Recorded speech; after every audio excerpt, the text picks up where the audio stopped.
Alors la semaine dernière, nous avons vu comment reconnaître les voyelles à partir de leurs propriétés acoustiques. Cette semaine, nous allons voir comment reconnaître les obstruantes. Les obstruantes, je le rappelle, sont les occlusives et les fricatives, et donc nous allons voir ces deux catégories l'une après l'autre. Donc tout d'abord, on va revenir un petit peu sur une notion qui est fondamentale pour reconnaître les obstruantes, qui est la notion de bruit. Puis nous allons voir comment le bruit se manifeste dans les occlusives, comment ensuite distinguer les occlusives entre elles, et enfin comment reconnaître les fricatives et comment reconnaître les fricatives entre elles.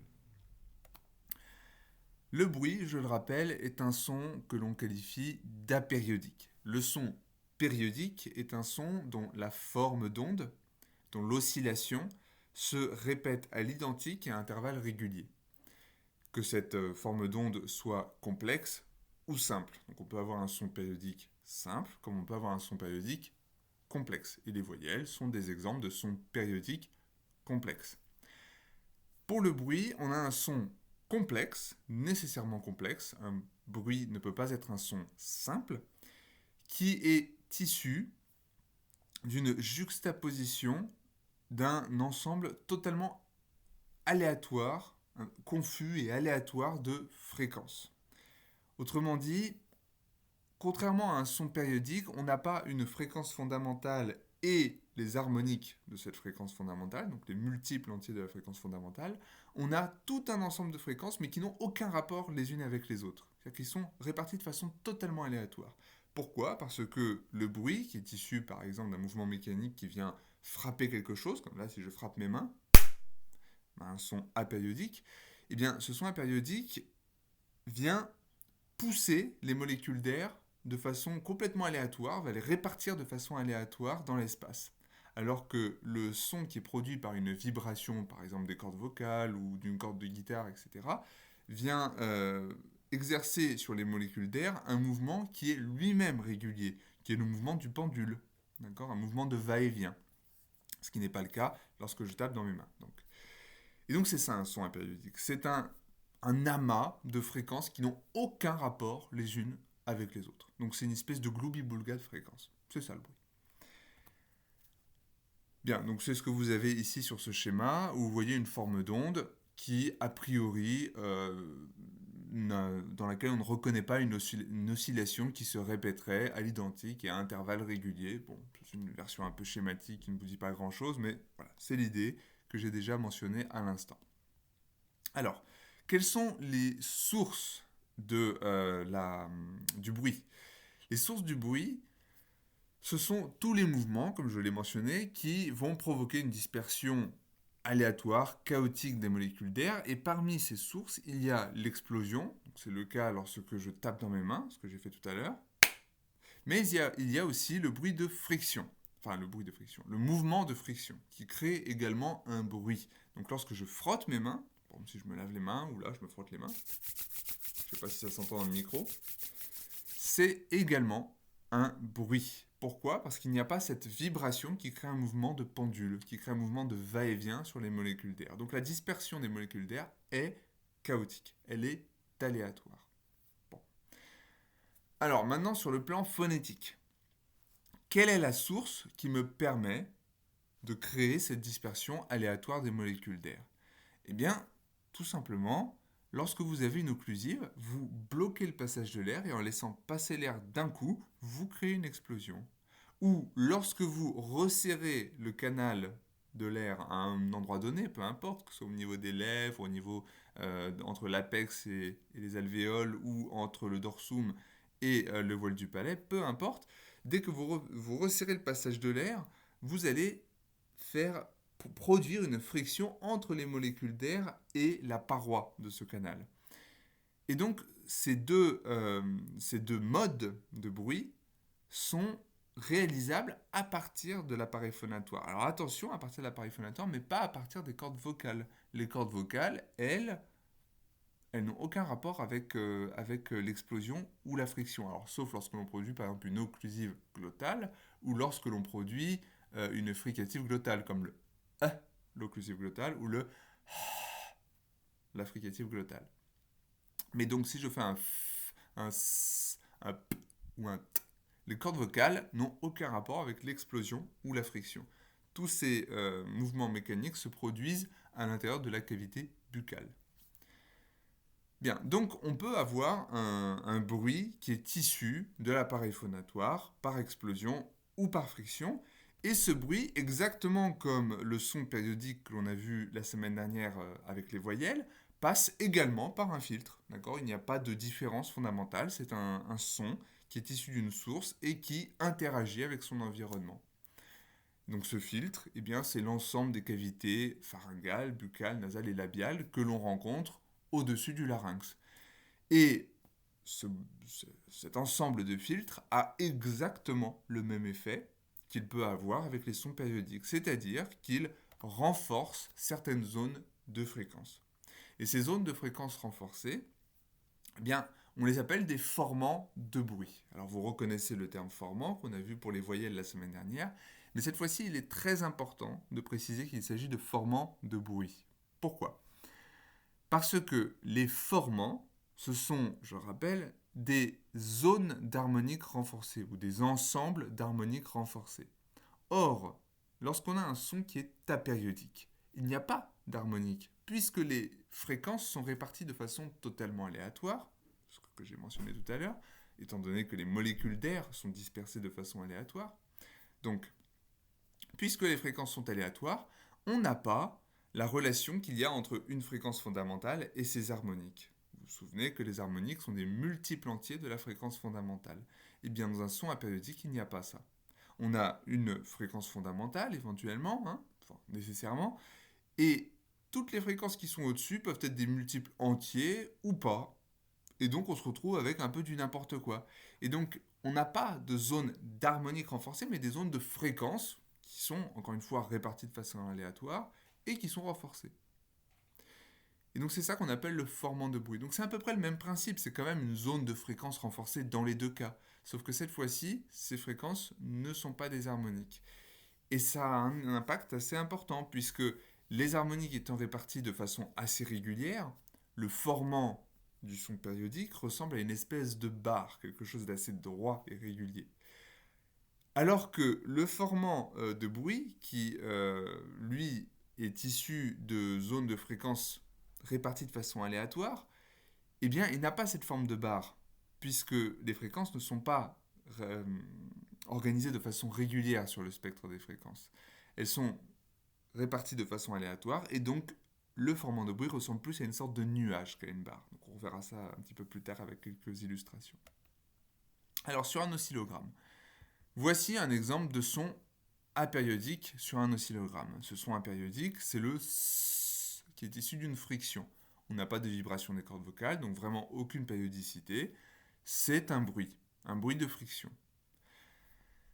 Et vous voyez que sur l'oscillogramme, eh bien, bon là, on a beaucoup dézoomé, donc c'est pas forcément extrêmement visible, mais vous voyez que ça ressemble à une espèce de d'amas un peu informe, dans lequel on ne voit pas de régularité particulière. On n'a pas l'impression qu'il y ait une sorte d'oscillation qui se répète à intervalles réguliers, donc c'est bien un bruit. Sur un spectre, voici à quoi ça ressemble. Vous voyez que, contrairement aux voyelles, cette fois-ci, les fréquences n'ont pas tendance à diminuer leur amplitude. Je recommence ma phrase. Les fréquences les plus hautes n'ont pas une amplitude nécessairement plus faible que les fréquences les plus basses, alors que c'était le cas pour les voyelles. Pour une fricative, pour une obstruante en général, toutes les fréquences peuvent être fortes ou faibles en fonction du filtre. Alors ça, c'est pour une raison très très simple. C'est parce que chez les voyelles, qui sont donc des sons périodiques, on a premièrement une fréquence fondamentale, qui est la fréquence la plus basse, et ensuite ces harmoniques. Et ces harmoniques ont une amplitude qui va en décroissant avec la fréquence qui augmente. Alors que pour le bruit, donc un son apériodique, les fréquences étant réparties de façon totalement aléatoire, elles peuvent être amples aussi bien dans les basses fréquences que dans les hautes fréquences, ça ne fait aucune différence. Et donc on peut se retrouver avec un son qui a des fréquences hautes qui sont plus amples que les fréquences basses. C'est le cas ici, même si le filtre, bien sûr, vient atténuer certaines fréquences et en renforcer d'autres en fonction de la modulation de l'appareil phonatoire. Voyons maintenant le spectrogramme, qui est la représentation qui nous intéresse le plus. Regardez à quoi ressemble le bruit ici. C'est une espèce de nuage de gris. Vous voyez qu'il n'y a pas de barre particulière. Alors éventuellement, on peut retrouver une espèce de barre ici, mais cette barre est beaucoup plus épaisse que les barres formantiques que l'on a dans les voyelles. C'est une espèce d'énormes, j'allais dire très, non, d'énormes nuages grisâtres ou noirâtres que l'on rencontre dans certaines parties du spectre des fréquences. Donc ici plutôt en haut et un peu au milieu aussi. Voilà. Donc c'est ça le bruit. C'est ça le bruit et maintenant nous allons voir comment reconnaître à partir de cette notion de bruit les différentes obstruantes. Alors on va commencer par les occlusives qui sont assez aisément reconnaissables, vous allez voir comment, et qui ont pour particularité des obstruantes à faible amplitude. Donc on reviendra sur cette notion d'amplitude et pour ensuite catégoriser les différents types de sons que vous connaissez déjà. On verra ça un peu plus tard. On a commencé à classer déjà ces sons par amplitude. Les voyelles, on a vu que c'était les sons les plus intenses, qui avaient la plus forte amplitude. Et bien maintenant, on va passer aux sons qui ont la plus faible amplitude et qui sont les occlusives. Donc c'est une des manières de reconnaître les occlusives, leur faible amplitude. Alors quelles sont les principales caractéristiques des occlusives? Alors pour cela, je vais juste vous rappeler quelle est l'articulation d'une occlusive. Mettons par exemple le P, le son P que vous avez dans père. Bon, eh bien le son P, il est produit d'abord par un resserrement total des articulations, des articulateurs, donc ici les deux lèvres, qui empêche l'air de passer. Et pendant ce moment-là, où l'air ne peut pas passer, qu'est-ce qui se passe sur le plan acoustique? Il se passe qu'on n'entend rien. Si l'air ne peut pas passer, alors on n'entend strictement rien. Donc on s'attend à avoir, sur notre représentation du son, une zone où il y a un total silence, une zone de blanc, où on n'a aucun bruit. Puis, on est sur notre P, puis les lèvres se desserrent et laissent d'un coup passer l'air. Ça produit un bruit d'explosion. Et sur un spectrogramme, on s'attend donc à retrouver cette explosion qui prend la forme d'une espèce de barre. Alors pas une barre horizontale, mais une barre verticale, c'est-à-dire un bruit qui est extrêmement bref. Et ensuite, lorsque les lèvres se sont donc desserrées pour laisser passer l'air d'un coup, eh bien, il faut encore un certain temps pour qu'elles reprennent leur place, disons, de repos. Et ce temps va correspondre à un temps où l'air passe entre les lèvres avec un léger bruit de friction. D'accord? C'est très simple. Donc, vous voyez, le P, vous avez les lèvres qui se touchent, qui ensuite laissent d'un coup passer l'air, puis le temps qu'elles se remettent dans une position de repos, eh bien, on a un canal de l'air qui est quand même encore assez réduit et qui va donc provoquer un petit bruit de friction, mais très très bref, qui dure vraiment très peu de temps. Et ce bruit de friction, on doit le retrouver également sur un spectrogramme. Donc maintenant, voyons voir si on retrouve ces différents éléments. Donc ça, je viens d'en parler. Alors, on va commencer par l'oscillogramme. Regardez ici pour le son que, donc entre deux voyelles, AK. Vous voyez que la première voyelle est ici, c'est une espèce de bulbe, suivi d'un son qui visiblement a une très faible amplitude, ce dont j'ai parlé tout à l'heure. Et ici, un deuxième A qui ressemble également à une espèce de bulbe. Bon. Ce qui est entouré en vert, c'est la partie la moins ample de tout cet ensemble de sons. Et cette partie la moins ample, eh bien, c'est une zone de silence. Moins le son est ample, plus il correspond à un silence. Ici, vous voyez qu'on est presque au minimum possible d'amplitude. Alors, vous voyez qu'il y a encore des toutes petites vaguelettes, très légères vaguelettes à l'intérieur de cette zone verte, mais ces légères vaguelettes correspondent tout simplement au bruit ambiant. Vous voyez, le simple fait que quelqu'un à côté respire ou même qu'on entende éventuellement les oiseaux par-delà la fenêtre, eh bien, tous ces bruits ont bien sûr une influence sur l'enregistreur. Il faudrait vraiment être dans des conditions de laboratoire pour qu'il y ait un silence total. Donc faites un peu abstraction de cet élément-là. Mais ici, vous voyez que l'amplitude donc, est la plus faible possible. C'est donc une zone de silence, quelque chose qui correspond à une zone de silence. Mais ce n'est pas la fin du que. Le que ne se cantonne pas à cela. Vous voyez que derrière, on reviendra dessus juste après, on a une espèce de zone qui est d'amplitude moins forte que l'amplitude des voyelles, qui sont ici et là, mais qui a quand même une amplitude plus forte que la zone de silence ici. On revient dessus un petit peu après. Voyons maintenant sur le spectrogramme, là, la zone de silence, toujours entourée de vert, elle est très claire. On a ici, sur l'ensemble des fréquences, et sur une durée qui est relativement longue, une zone entièrement blanche. Alors attention, certains pourraient parler d'antiformant, non, ce n'est pas un antiformant. Hein. Un antiformant, c'est lorsque vous avez une zone dans les fréquences, une zone seulement, une zone restreinte, qui a des fréquences affaiblies. Ici, toute l'échelle des fréquences est affaiblie. Donc ce n'est pas un antiformant, c'est simplement une zone de silence. Bien, donc on a cette zone de silence qui correspond, je le rappelle, au moment où l'air ne peut plus passer. Donc tout à l'heure j'ai pris l'exemple du P, pour le que, c'est pareil. On a un moment où l'air ne peut plus passer entre le dorsum et le voile du palais. Bon. On passe maintenant à la barre d'explosion qui correspond donc au moment où l'air commence à pouvoir passer. Eh bien, c'est ce qui correspond à cette espèce de pic d'amplitude que vous avez juste après la zone de silence. Donc, vous voyez, sur l'espèce de le petit amas ici que j'ai mentionné il y a 3 diapos ou 2 diapos, vous avez une forme qui n'est pas totalement aléatoire. C'est-à-dire que cette espèce de forme d'onde ici, elle a une forme plutôt de triangle, avec un côté qui est plus large ici et une pointe qui se fait à droite.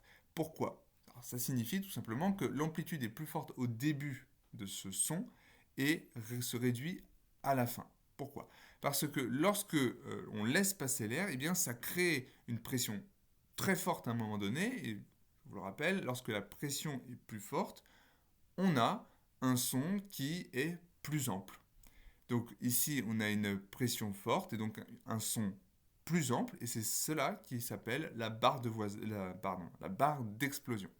C'est le moment où l'explosion retentit et où on commence vraiment à entendre le son. Voilà. Sur un spectrogramme, cette barre d'explosion est peut-être un peu moins visible, donc là elle est en plus cachée par la zone verte, mais grosso modo, elle doit se retrouver juste derrière ici. C'est une espèce de ligne verticale, donc, puisqu'il y a une durée très très faible, une ligne verticale qui est un peu plus foncée que le reste. Mais c'est moins visible sur un spectrogramme que sur un oscillogramme. Et je termine avec le bruit de friction qui correspond, je l'ai dit tout à l'heure, au relâchement des articulateurs. Alors ici, ce n'est pas les deux lèvres, mais c'est le dorsum et le voile du palais. Donc plutôt le dorsum qui s'éloigne du voile du palais, puisque c'est le dorsum, l'articulateur actif. Et sur notre oscillogramme, eh bien, ça correspond à cette zone où l'amplitude diminue. L'amplitude diminue parce que la pression diminue. Les articulateurs se relâchent, donc le bruit de friction devient de moins en moins fort jusqu'à arrêter d'être un bruit de friction et passer au son d'une voyelle. Mais ce bruit de friction, donc, qui est comme une fricative en fait, eh bien, il est très bref, comparé à la durée du son A qui se trouve ici. C'est quelque chose de bien plus bref. Donc lorsque on prononce le son K dans AK, eh bien on ne l'entend pas, on ne le perçoit pas ce bruit de friction, mais il est bien là. En fait, ce que l'on vient de voir, c'est que un son K, eh bien c'est pas un son, c'est une suite de plusieurs sons. Une suite de une zone de silence, qui est plus ou moins silencieuse, je le rappelle, puis une barre d'explosion, et enfin une friction qui a une amplitude qui diminue avec le temps, et qui est d'ailleurs très brève. Donc, une occlusive, c'est pas vraiment un son, c'est plusieurs sons qui se mettent les uns après les autres. Et en fait, je parle des occlusives en ces termes, mais je devrais dire la même chose avec les voyelles. Regardez la voyelle A, ici, elle n'est pas homogène sur sa durée. Bon, ça c'est un aspect qu'on va mettre de côté, et dont on reparlera l'année prochaine en phonologie. Donc maintenant, je passe au spectrogramme. Le bruit de friction, vous l'avez juste après la barre d'explosion, qui est donc tout début ici, alors là qu'on ne voit pas très bien. C'est donc toute cette zone de bruit où vous n'avez pas vraiment de formants. Regardez les formants du A ici, 1, 2, 3. Ici, vous ne les avez pas. Vous avez à la place une espèce de nuage gris, qui est donc ce bruit de friction. Et ce bruit de friction, eh bien, tout comme sur l'oscillogramme, il est extrêmement bref. C'est de toute façon le même son, hein. Ce sont deux représentations du même son, mais c'est le même son. Donc vous avez exactement la même durée, une durée très brève, ce qui fait que vous ne le percevez pas, ce bruit de friction. Alors, chose importante, avant d'aborder maintenant la différence entre les différentes occlusives, ce que vous pouvez remarquer, c'est que le bruit, eh bien finalement, on ne le retrouve que dans une zone très réduite de l'occlusive. Et cette zone, c'est la barre d'explosion et le bruit de friction. Mais la plus grande part d'une occlusive, c'est une zone de silence.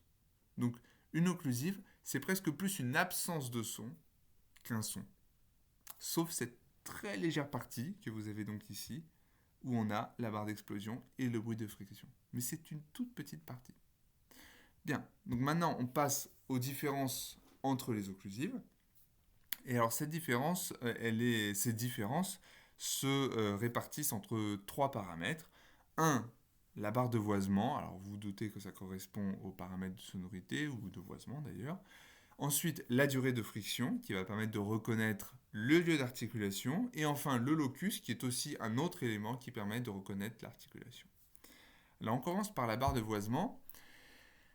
Comme son nom l'indique, la barre de voisement correspond au fonctionnement de la voix, c'est-à-dire à la vibration ou non des cordes vocales, ce qu'on appelle aussi la fréquence laryngée, qui est produite par le larynx. Et certains sons ont une fréquence laryngée, les sons sonores, et d'autres sons n'ont pas de fréquence laryngée, les sons sourds. Et cette fréquence laryngée, on la trouve où? On la trouve dans ce qu'on a appelé jusque-là la zone de silence. Alors c'est pour ça que je dis que la zone de silence n'est pas forcément une zone de silence totale, puisque en fonction de la présence ou non d'une fréquence laryngée, on peut avoir plus ou moins, alors pas de bruit, mais plus ou moins de son. Alors ce son en revanche n'est plus du bruit, puisqu'il est issu d'une vibration, c'est un son périodique. Alors regardons maintenant la différence entre le que et le ge dans des oscillogrammes. Vous voyez ici le que, qu'on a vu tout à l'heure, on a un son qui contient une zone de silence, vous voyez cette partie-là, qui a une amplitude très très très faible, puis une barre d'explosion, aisément reconnaissable, donc une espèce de pic d'amplitude extrêmement bref, et enfin un bruit de friction qui va en diminuant. Bon. Sur le ge, je vais commencer par la fin. Vous voyez le bruit de friction, ici, la barre d'explosion, qui est le pic d'amplitude que l'on a là, et enfin, au tout début, on a quelque chose qui remplace la zone de silence qu'on avait dans le que. Et cette chose, eh bien, c'est intéressant de remarquer qu'elle est régulière. C'est-à-dire qu'on a une espèce de forme d'onde qui se répète quasiment à l'identique. Alors l'amplitude diminue, mais ça c'est parfaitement normal, c'est parce que le son est atténué dans la durée. On n'a pas de son pur, ça n'existe pas dans la nature. Et donc on a une espèce de forme d'onde, une forme d'oscillation qui est répétée quasiment à l'identique à intervalles réguliers. Qu'est-ce que ça veut dire ça? Ça veut dire que le son que l'on a ici est un son périodique qui est issu d'une vibration. Et bien c'est ça la fréquence laryngée. La fréquence laryngée, elle se trouve, lorsqu'une occlusive est sonore, dans la zone de silence. C'est-à-dire que, qu'est-ce que ça veut dire du coup zone de silence? Ça veut dire une zone, une durée du son dans laquelle on n'a pas de bruit. On n'a pas le bruit de l'occlusive. En revanche, on peut avoir une fréquence qui correspond à la fréquence laryngée, qui correspond à la vibration des cordes vocales. Tout simplement parce que même si je ferme ma cavité buccale, ma cavité nasale, que je ne laisse pas l'air sortir, je peux faire vibrer mes cordes vocales. Je vais vous faire un exemple là. Si je fais par exemple un B, mais que je ne laisse pas passer l'air, j'espère que ça va s'entendre dans le micro, vous voyez, ça fait un son comme ceci. Je n'ai pas laissé l'air sortir, mais j'arrive quand même à produire un son par simple vibration des cordes vocales. Et ce son, il sort tout simplement par la vibration même de la gorge, de l'air à l'intérieur de la cavité buccale qui est forcément sous pression et qui va faire vibrer toutes les parois des cavités buccales, nasales, etc. Bien. Alors sur un spectrogramme, ce voisement, cette fréquence laryngée, eh bien, elle se reconnaît comment? Donc on revient sur le que. Le que, vous voyez qu'on a bien une zone de silence, une zone toute blanche. D'accord? Parce qu'on n'a rien, aucune fréquence. Et sur le ge, vous voyez que on n'a plus de zone blanche. Alors bon, on a je recommence ma phrase. On a ici des espèces de parasites en gris. Bon, ça, c'est même pas du bruit. Vous voyez, le bruit, là, il est un peu plus foncé. Ça, c'est vraiment un bruit de fond. C'est rien du tout. D'accord? C'est quelque chose de totalement parasitique. Par contre, ce qu'on observe, qui est plus intéressant, c'est qu'on a une espèce de zone grise ici, tout en bas. Vous voyez, qui ressemble presque à un formant. Alors ça, c'est pas totalement anodin. Ça ressemble à un formant, pourquoi? Eh bien parce que c'est un formant. C'est le formant 0. C'est-à-dire que c'est non pas une zone d'harmonique renforcée, mais c'est la fréquence laryngée, la fréquence fondamentale, qui a une certaine intensité. Et donc qui ressemble à une espèce de barre tout en bas du spectrogramme, puisque je le rappelle, la fréquence fondamentale est la fréquence la plus basse du spectre. Bien. Et donc c'est ça qu'on appelle la barre de voisement. Et on reconnaît une occlusive sonore d'une occlusive sourde par la présence d'une barre de voisement tout en bas dans la zone de silence. Donc un que, on n'a pas de barre de voisement, un ge, on a une barre de voisement. Donc c'est aussi simple que ça, hein. C'est très simple à reconnaître. Et maintenant on va passer à la manière de reconnaître les différents lieux d'articulation. Alors il y a deux manières d'y arriver. On peut observer soit la durée de friction, on a vu quel était le bruit de friction juste après la barre d'explosion dans une occlusive, et donc cette durée de friction nous indique le lieu d'articulation, mais on a aussi une autre manière d'y arriver qu'on va voir après qui s'appelle le locus. On observe quelque chose qu'on appelle le locus. On verra ça un tout petit peu après. Commençons par la durée de friction. Alors déjà, pourquoi la durée de friction nous indiquerait le lieu de l'articulation? Eh bien tout simplement parce que, je l'ai dit tout à l'heure, la friction est due à un relâchement des articulateurs juste après le bruit d'explosion. Or, les articulateurs n'ont pas tous la même mobilité. Certains sont plus mobiles que d'autres. Ça, vous devriez en faire l'expérience assez rapidement. Par exemple, je ne sais pas, vos doigts sont beaucoup plus mobiles que vos orteils. Vos doigts bougent plus vite que vos orteils. Bon, eh bien c'est pareil à l'intérieur de la cavité buccale. Certains articulateurs sont plus rapides que d'autres. Et donc ceux qui sont plus rapides se relâchent plus vite, et donc la durée de friction est brève, et ceux qui sont moins rapides se relâchent moins vite, et donc la durée de friction est plus lente, plus longue. Et c'est ce que l'on observe ici. Regardez le P, le T et le Q. Le P a une durée de friction donc qui se trouve ici à droite à la fin du son, qui est extrêmement brève. Le T a une durée de friction plus longue et le Q a une durée de friction encore plus longue.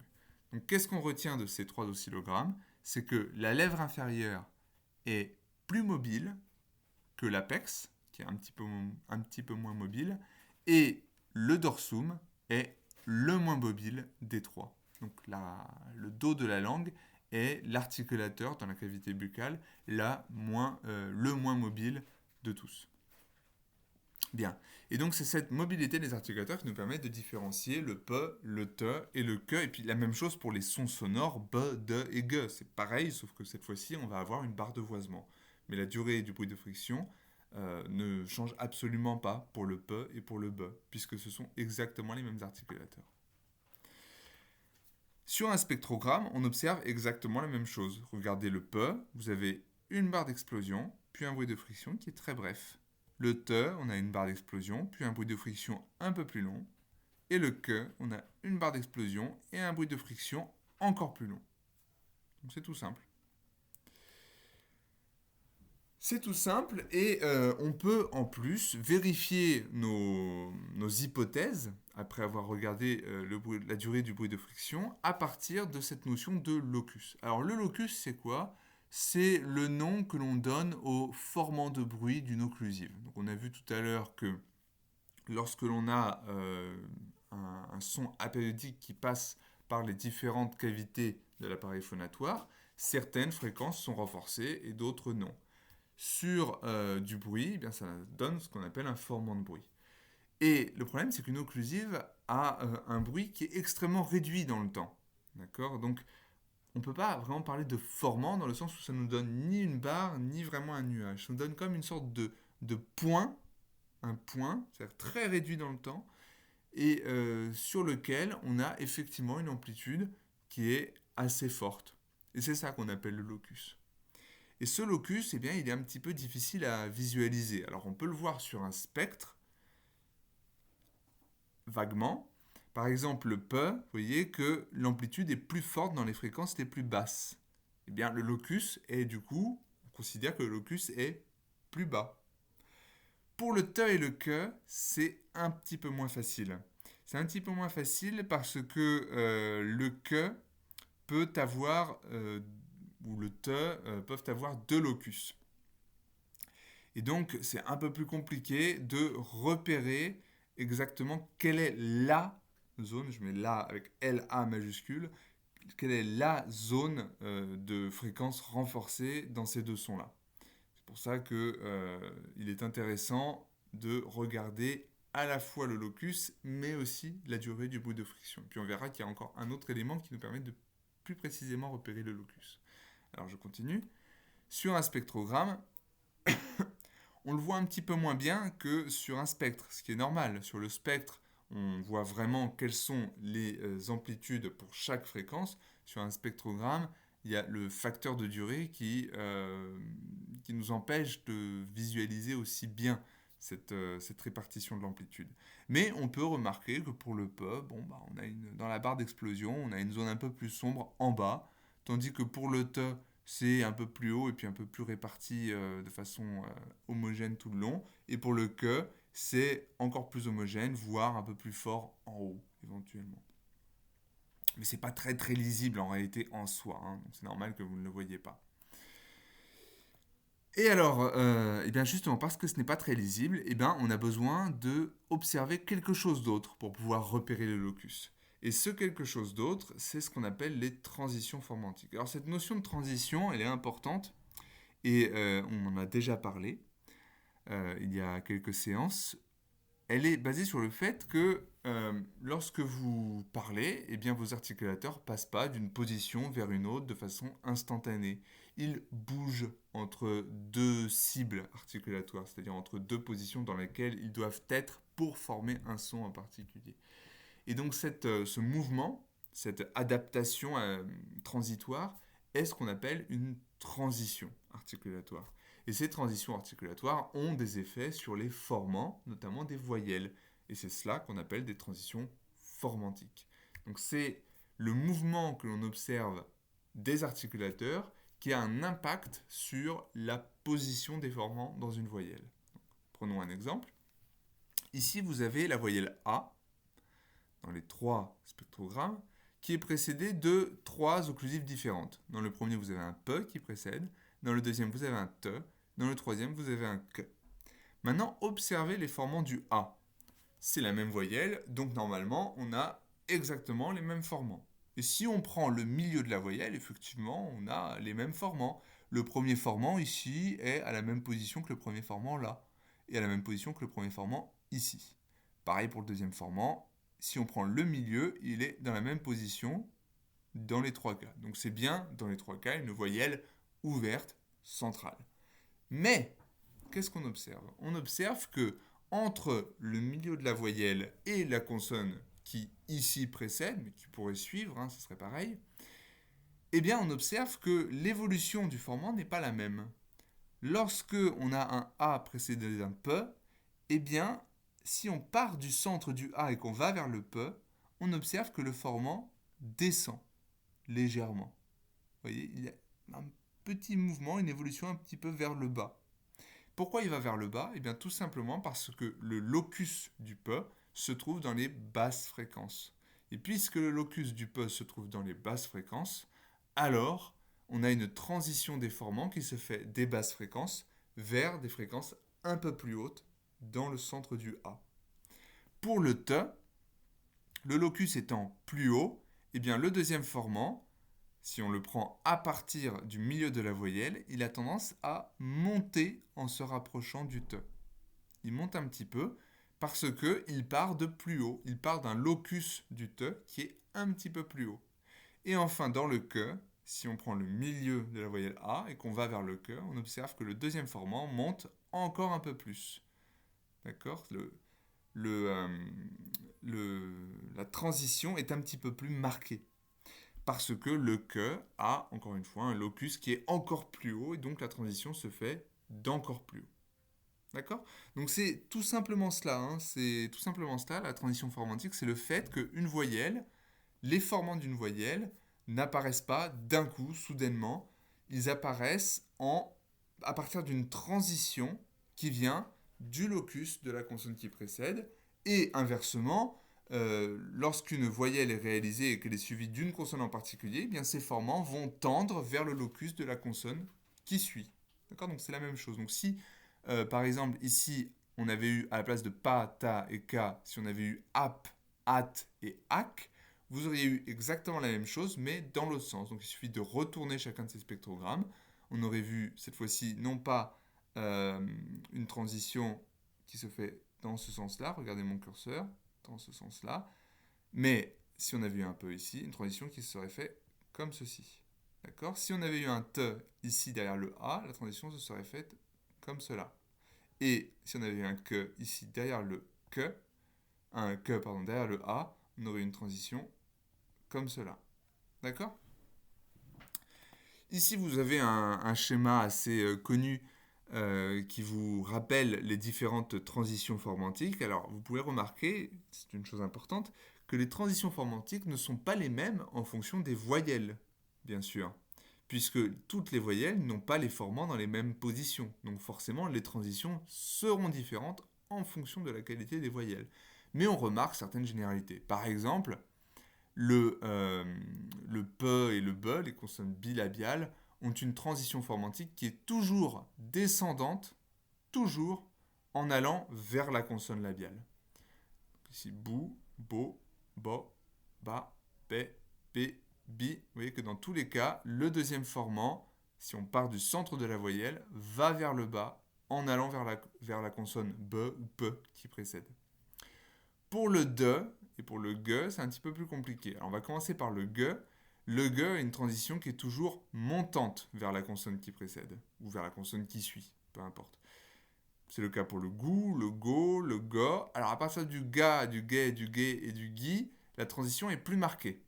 Tout simplement parce que ces consonnes-là, donc le ge qui est avant le i, le e, le e et le a, est un petit peu plus palatalisé. Et donc son locus est un petit peu plus haut, exactement comme pour le i qui a un deuxième formant qui est plus haut. Et pour le de, alors là c'est un petit peu plus compliqué parce que parfois la transition formantique se fait vers le haut lorsque la voyelle qui suit, enfin la voyelle est une voyelle postérieure ou centrale, tandis que lorsque on a une voyelle antérieure, la transition formantique est soit plate, soit se fait très légèrement vers le bas, mais pas autant que pour les voyelles qui sont précédées ou suivies d'une consonne labiale. Bien, donc la difficulté là-dedans, ce sont surtout les consonnes alvéolaires. Les consonnes vélaires et les consonnes labiales, on les reconnaît assez facilement, non seulement par leur locus, mais aussi par leur bruit de friction. Si vous avez un bruit de friction très bref et des formants de la voyelle qui suit ou qui précède qui tendent vers le bas, c'est que vous avez une bilabiale. Si vous avez des formants de la voyelle qui suit ou qui précède qui tendent vraiment vers le haut et en plus un bruit de friction très long, c'est que vous avez une occlusive vélaire. Et lorsque vous avez un doute, eh bien, il est possible que vous ayez une occlusive alvéolaire. Voilà. Donc à vous de revoir un petit peu ce tableau-là, vous allez vous entraîner. Il n'y a pas de toute façon de spectrogramme parfait. À chaque spectrogramme, ses difficultés parce qu'on ne peut pas prévoir la prononciation qui va être enregistrée à un moment donné par tel ou tel locuteur dans telle ou telle situation. Donc ça, c'est vraiment c'est de l'entraînement et de l'entraînement et de l'entraînement qui vous permettra de lire les spectrogrammes. Donc il va falloir le faire. Et c'est pour ça que je vous parlerai à la fin. Je vous rajouterai une vidéo où je vous présenterai un logiciel que vous pourrez utiliser. Mais j'en parlerai à la fin. Bien, on passe maintenant aux fricatives. Donc là, on vient de voir toutes les occlusives, comment les reconnaître. Vous avez toutes les clés en main pour pouvoir les reconnaître, bien sûr, après entraînement. Maintenant, comment reconnaître les fricatives des occlusives? Eh bien, c'est assez simple. Ce sont des obstruantes qui, contrairement aux occlusives, ont une amplitude forte. Pas aussi forte que les voyelles, mais presque. Alors, ce n'est pas le seul élément. Vous vous souvenez que les fricatives sont des sons qui sont produits, qui peuvent être produits en continu, contrairement aux occlusives qui ne peuvent pas être produits en continu.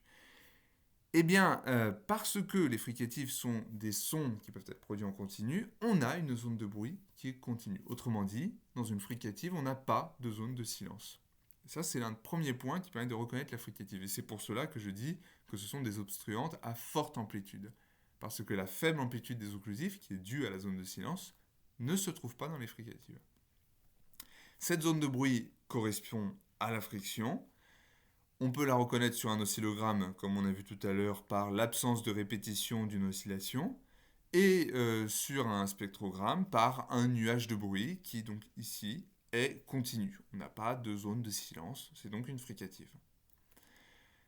Et maintenant, on va voir comment différencier les fricatives. Alors, il y a une première manière de différencier les fricatives, ou plutôt un premier paramètre qui permet de les différencier, c'est le voisement. Et c'est exactement comme pour les occlusives.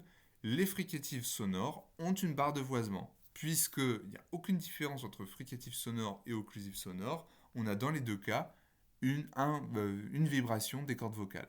Cette vibration des cordes vocales donne la fréquence laryngée que l'on retrouve sous la forme d'une barre de voisement dans un spectrogramme.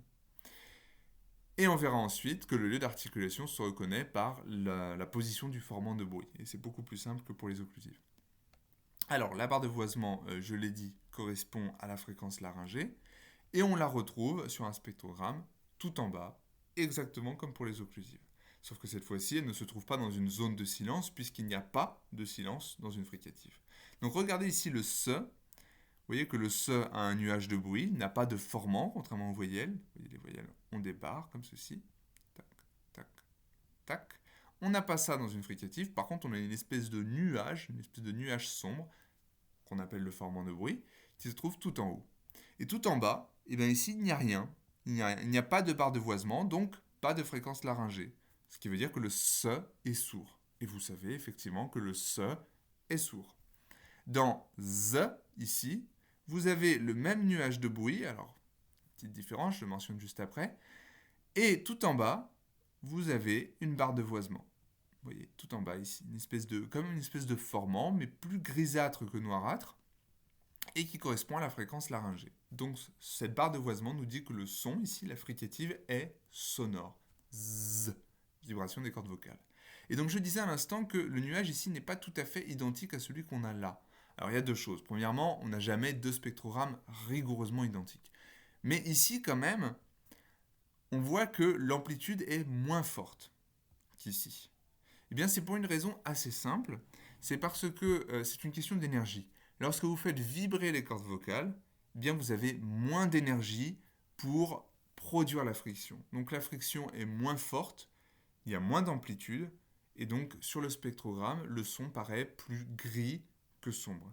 Donc ça, c'est une autre manière de reconnaître les fricatives sonores. Elles ont un nuage de bruit qui a une amplitude plus faible que les fricatives sourdes. Maintenant, pour reconnaître les différentes fricatives, c'est-à-dire bilabiales, enfin pardon, pas bilabiales, labiodontales comme le F ou V sonore, le alvéolaire, SE, post-alvéolaire, CHE, etc., il va falloir se baser sur la position des zones de fréquence renforcée qu'on appelle les formants de bruit. Alors pour les occlusives, c'est un petit peu compliqué puisque ces formants de bruit avaient une durée très très brève, ce qui les rend difficilement lisibles sur un spectrogramme, et du coup, ça nous oblige à avoir recours aux transitions formantiques. Bon. Pour les fricatives, on pourrait très bien avoir recours aux transitions formantiques, sauf qu'il y a beaucoup plus simple. Puisque le bruit est continu, qu'il a une durée plus longue, eh bien on peut très facilement observer où se trouvent les zones de fréquence renforcée, où se trouvent les formants de bruit. Par exemple, sur un spectre, on peut voir que pour le F, on a une répartition plutôt homogène de l'amplitude, aussi bien dans les basses fréquences que dans les fréquences médianes et que dans les hautes fréquences. Je dis plutôt homogène. Bien sûr, on voit qu'il y a des différences. Pour le SE, en revanche, c'est moins homogène. On a une amplitude beaucoup plus forte dans les hautes fréquences, ici. Ce qui n'est pas le cas là. Et pour le CHE, on a une amplitude plus forte, alors je ne dirais pas dans les basses fréquences, parce que les basses fréquences c'est vraiment ce qu'il y a tout en bas, mais dans les fréquences, disons, basses médianes, on dira. Et donc c'est ça qui va nous permettre de reconnaître ces trois différentes fricatives. Alors maintenant on va voir dans les spectrogrammes. Regardez, un F a un bruit qui est relativement répartis de façon relativement homogène, c'est-à-dire qu'on a du bruit plus ou moins partout. Alors c'est vrai qu'on a un petit nuage de bruit un peu plus fort en haut ici, mais on a aussi du bruit en bas. Pour un SE, on a un bruit qui est cumulé, non, je ne devrais pas dire cumulé, c'est pas le bon terme, qui est amassé tout en haut des fréquences. D'accord? Donc c'est vraiment, il est surtout cantonné aux hautes fréquences. Donc on a cette espèce de nuage de bruit qui n'est pas forcément plus fort que celui qu'on a dans le FE, mais ce qui est important, c'est que dans le SE, en revanche, les basses fréquences, elles, sont atténuées, ont une amplitude plus faible, ce qui n'est pas le cas dans le FE. Donc on a vraiment comme si on avait poussé toutes les fréquences vers le haut. Et pour le CHE, ce qu'on observe, qui est relativement reconnaissable, c'est qu'on a des fréquences renforcées ici au milieu.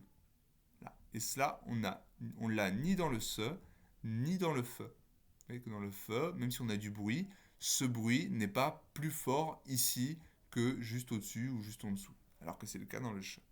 Et donc ce sont ces trois répartitions possibles qui nous permettent de reconnaître les lieux d'articulation. Donc je répète, FE, répartition plus ou moins homogène, SE, répartition, cantonnement des fortes amplitudes dans les hautes fréquences, et CHE, formant de bruit dans les fréquences médianes. Voilà, donc pour résumer, on vient de voir comment reconnaître les occlusives, comment reconnaître les fricatives, et surtout à partir de cette notion de bruit.